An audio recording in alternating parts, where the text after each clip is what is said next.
of all time, Aloy from Horizon Zero Dawn, who the character of Aloy is a fantastic example of sort of an environmental champion in gaming, and there are a number of climate metaphors embedded in the storytelling of Horizon Zero Dawn and Horizon Forbidden West. Did those connections in the story inform your performance? And what do you think that Horizon Zero Dawn can teach us about community resilience and maybe our vision of the future as well? Because Carla mentioned the sort of nature and technology vision. We'd love to hear what you think about that. Yeah, so Horizon's interesting because, it's often referred to as a post-apocalypse game, which is that the apocalypse happened and then humanity sort of regrew itself after, they sort of scrolled away the detritus that we caused. So if you're not familiar with the game, it's sort of really beautiful, lush landscapes that are populated by effectively robot dinosaurs, which you learn had different uses in the old times, but sometimes they've gone awry and you fight them and it's very fun.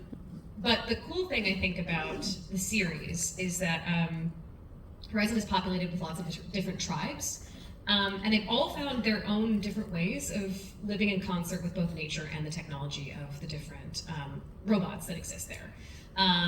And often the big bad of the games is they're usually people from this timeline that have screwed things up and are still screwing things up in the future, and that Aloy has to figure out a way to save the current world from our sort of screw ups that we've made. But I think part of the reason that the game speaks to people so much is, I think also sort of what you guys are trying to accomplish with your Solarpunk initiative, is that it's a really beautiful game and it does demonstrate, apart from the times when the robots go a little awry, that this is a world where people have learned to use what is around them and to live life in a way that is sustainable, and that there is sort of a way to do that, and it's satisfying and it's beautiful. I mean, there's a photo mode in the game, and people spend so much time just putting Aloy in pretty landscapes and taking pictures, so much time. And I think that really is a testament to the sort of evocativeness of these sort of environments that I think game developers are building, which is a sort of aspirational possible future where it isn't just oil spills and horrible things. It's this is using the bones of a sort of civilization that did eat itself, but now nature has reclaimed in a way that is there is beauty again and there is society again. And so I think obviously it is a game that there's oh no, the world's going to end and you have to fight it, but also it sort of speaks to a promise or a possibility that there is something beyond this sort of existential threat of what's happening right now.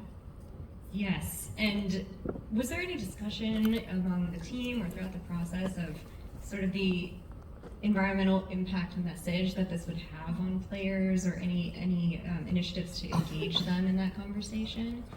So Horizon is sci-fi, and I think all good sci-fi usually speaks about something that's happening currently, and has a perspective on it. And so a lot of the bad guys in Horizon are especially in Forbidden West, are selfish billionaires who don't care about anyone but themselves. Sound familiar?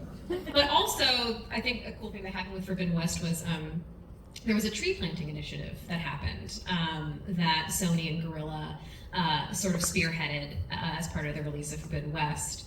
I think it was called Aloy's Trees or something. And so they partnered with a reforestation campaign, and I think they planted a certain amount of trees once a certain amount of players achieved a certain achievement, crossing into the Daunt. The Daunt is a region in Horizon.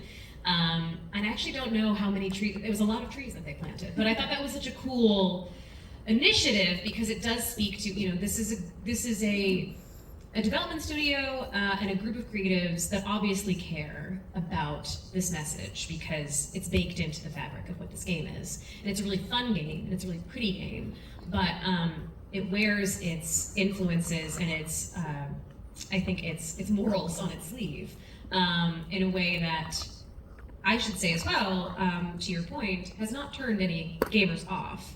There aren't any gamers that are like, how dare you come for the billionaires? You know what I mean? So it's a really cool thing to see a game and a studio embrace that message so wholeheartedly on a AAA scale. Absolutely.